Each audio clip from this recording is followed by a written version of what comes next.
Perkenalkan, nama saya Maisy Usanda, NIM 12210123554. Saya mahasiswi Universitas Islam Negeri Sultan Syarif Qasim Riau, Fakultas Tarbiyah dan Keguruan, Prodi Pendidikan Agama Islam. Di sini saya ingin memenuhi tugas mata kuliah Psikologi Agama yang diampu oleh Ibu Dr. Devi Arisanti, SPDI, MAG. Nah, di sini saya ingin menjelaskan tentang perkembangan keberagamaan individu usia 3-12 tahun. Yang pertama, timbulnya jiwa keagamaan pada anak. Anak-anak adalah manusia yang berumur antara 0-12 tahun. Sesuai dengan yang diungkapkan oleh Elizabeth B. Harlow, yaitu masa anak-anak terdiri dari 3 tahapan.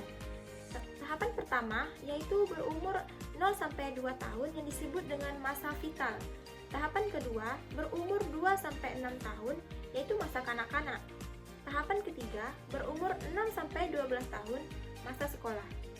Sesuai dengan prinsip pertumbuhannya, seorang anak yang tumbuh dewasa menurut Jalaluddin memerlukan bimbingan sesuai dengan prinsip yang dimilikinya, yaitu pertama, prinsip biologis. Anak yang baru dilahirkan berada dalam keadaan lemah, ia selalu memerlukan bantuan dari orang-orang dewasa di sekelilingnya. Yang kedua, prinsip tanpa daya. Anak yang baru dilahirkan hingga menginjak usia dewasa selalu mengharapkan bantuan dari orang tuanya.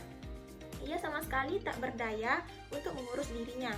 Yang ketiga, prinsip eksplorasi, yaitu potensi manusia yang dibawa sejak lahir, baik jasmani maupun rohani, memerlukan pengembangan melalui pemeliharaan dan latihan. Yang kedua, tingkat kesadaran dan sikap beragama pada anak. Yang pertama, yaitu the fertile state, yaitu tingkat dongeng. Tingkatan ini dimulai pada anak usia 3-6 tahun. Pada tingkatan ini, konsep mengenai Tuhan lebih banyak dipengaruhi oleh fantasi dan emosi. Pada tingkatan ini, anak menghayati konsep ketuhanan sesuai dengan tingkat perkembangan intelektualnya. Yang kedua, the realistic state, yaitu tingkat kepercayaan.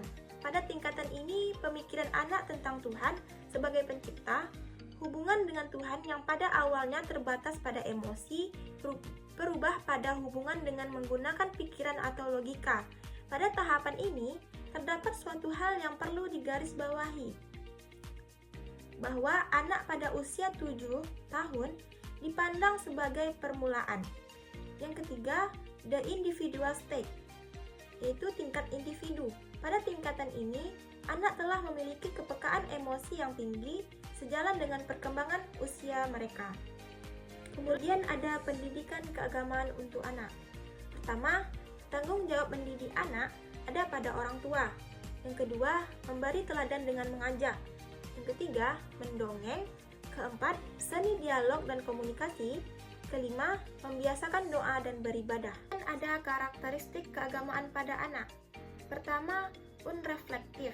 Pada tahap ini, anak memasuki masa yang disebut dengan golden age, adalah masa emas pada anak-anak di awal kehidupan, karena pada fase ini pertumbuhan dan perkembangan anak sangat berat karena otak anak bekerja sampai dengan 80%. Yang kedua, ada egosentrisme.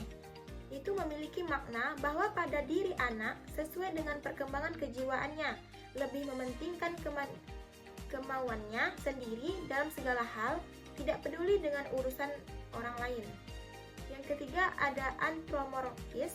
Pada umumnya, konsep mengenai ketuhanan pada anak berasal dari hasil pengalaman kekala ia berhubungan dengan orang lain.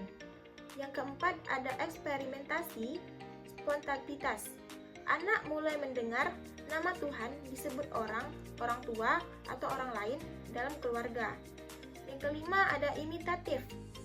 Perilaku peribadatan pada masa anak didapatkan dari proses meniru atau seringkali disebut dengan imitasi. 6. Penuh keheranan. Rasa heran merupakan salah satu karakteristik religiositas pada anak. Baiklah, itu saja yang dapat saya sampaikan. Semoga bermanfaat.